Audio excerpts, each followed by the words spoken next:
ఆర్థిక మోసాలకు పాల్పడే అవినీతి పరులపై రాష్ట్ర ప్రభుత్వం ఉక్కుపాదం మోపనుంది. అక్రమంగా సంపాదించి ఆర్జించిన మొత్తాన్ని స్వాధీనం చేసుకునేలా సంబంధిత కేసులను ఈడీతో పాటుగా ఐటీ శాఖకు రాష్ట్ర పోలీసులు సిఫార్సు చేయనున్నట్లు సమాచారం. అవినీతి పరులు మోసాలకు పాల్పడుతున్న వారిపై నమోదవుతున్న వివిధ కేసులకు సంబంధించిన అంశాలు రకరకాల కారణాలతో ఏళ్ల తరబడి కోర్టుల్లో నడుస్తున్నాయి తప్ప ప్రయోజనం అనేది లేకుండా పోయింది. దీంతో ఈడీ నిర్ణీత సమయంలో అక్రమ ఆస్తులను జప్తు చేయడానికి ప్రయత్నాలు ముమ్మరం చేస్తుంది.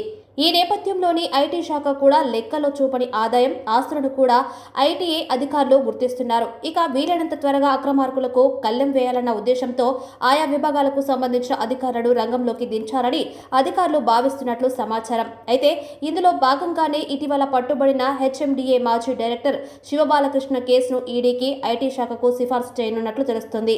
ఇలాంటి కేసులన్నింటినీ ఆయా విభాగాలకు చెందిన అధికారులకు పంపనున్నారు ఈడీ అధికారులు. ఇక రాష్ట్రంలో ఆర్థిక మోసాలకు పాల్పడుతున్న వారికి ఐటీ అధికారులు సంఖ్యలు వేసే యోచిస్తున్నట్లు సమాచారం. 2022లో 21,499 చీటింగ్ కేసులు నమోదు కాగా 2023కి ఇవి 22,000కు పెరిగాయని తెలిపారు. ఒక్క హైదరాబాద్ కమిషనరేట్ పరిధిలోనే 16,000 కోట్లకు సంబంధించి కేసులు నమోదయ్యాయని తెలిపారు. ఇక రాష్ట్ర వ్యాప్తంగా చూసుకుంటే 50,000 రూపాయల కోట్ల వరకు ఉంటుందని అంచనా వేస్తున్నారు అధికారులు.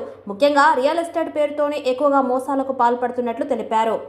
ప్రజలకు తక్కువ వడ్డీకి రుణాలు ఇప్పిస్తామని, స్టాక్ మార్కెట్లో పెట్టుబడులు పెడతామని, పెట్టుబడికి అత్యధిక ఆదాయం ఇస్తామని ఇలా దాదాపు 36 రకాలుగా ఆర్థిక మోసాలకు పాల్పడుతున్నట్లు తెలిపారు. ఇక రాజధాని పరిధిలోని 3 కమిషన్ రేట్లతో కలిపి గత ఏడాది దాదాపు 10,000 రూపాయల కోట్లకు సంబంధించి రియల్ ఎస్టేట్ మోసాలు జరిగాయని పేర్కొన్నారు. ప్రజలు అధిక వడ్డీలకు ఆశపడి ఉద్యోగాలు ఇప్పిస్తామంటే నమ్మి మోసపోయిన చాలా మంది కోట్లలో నష్టపోయారని వెల్లడించారు. ఇలాంటి అక్రమార్జనకు అలవాటు పడిన వారు ఎంతో మందికి మోసం చేయడం కామన్ గా మారిందని తెలిపారు. ఇలా వసూలు చేసిన వాటిని రకరకాల మార్గాల్లో ఇతర ఖాతాల్లోకి బదిలీ చేస్తున్నట్లు తెలిపారు. ఈ విషయాలపై పోలీసులు కేసు నమోదు చేసి అరెస్టు చేసిన నిందితులు కొద్ది రోజుల్లో బెయిల్ తీసుకుని బయటకు వస్తున్నారని, వాళ్ళకి ఇది ఒక నేతృత్వంగా మారిందన్నారు. అయితే అధికారంలో ఉండే కొందరు వ్యక్తుల వల్ల పోలీసులకు ఉండే పని ఒత్తిడి వల్ల ఇలాంటి కేసులు ఏళ్ల తరబడి దర్యాప్తులోనే ఉండిపోతున్నాయని తెలిపారు. దీనివల్ల బాధితులకు న్యాయం చేకూరడం లేదని పేర్కొన్నారు. ఈ మేరకు బాధితుల వద్ద పెద్ద మొత్తంలో వసూలు చేసి మోసాలకు పాల్పడిన కేసుల వివరాలను ఈడీకి ఐటీ శాఖకు పంపాలని పోలీసులు నిర్ణయించుకున్నట్లు సమాచారం. అయితే గతంలోనూ ఈడీ అధికారులు ఇలా కొన్ని కేసులు తీసుకుని విచారణ చేపట్టినట్లు తెలిపారు. వసూలు చేసిన డబ్బును ఇతర ఖాతాల్లోకి మళ్లించారని అనుమానించిన ప్రతి కేసును ఇకపై రాష్ట్ర పోలీసులు ఈడీకి సిఫార్సు చేయాలని భావిస్తున్నట్లు సమాచారం. దీనివల్ల మోసపూరితంగా ఆర్జించి సమకూర్చుకున్న ఆస్తుల మొత్తంను జప్తు చేయాలనేదే అధికారుల లక్ష్యంగా తెలుస్తుంది.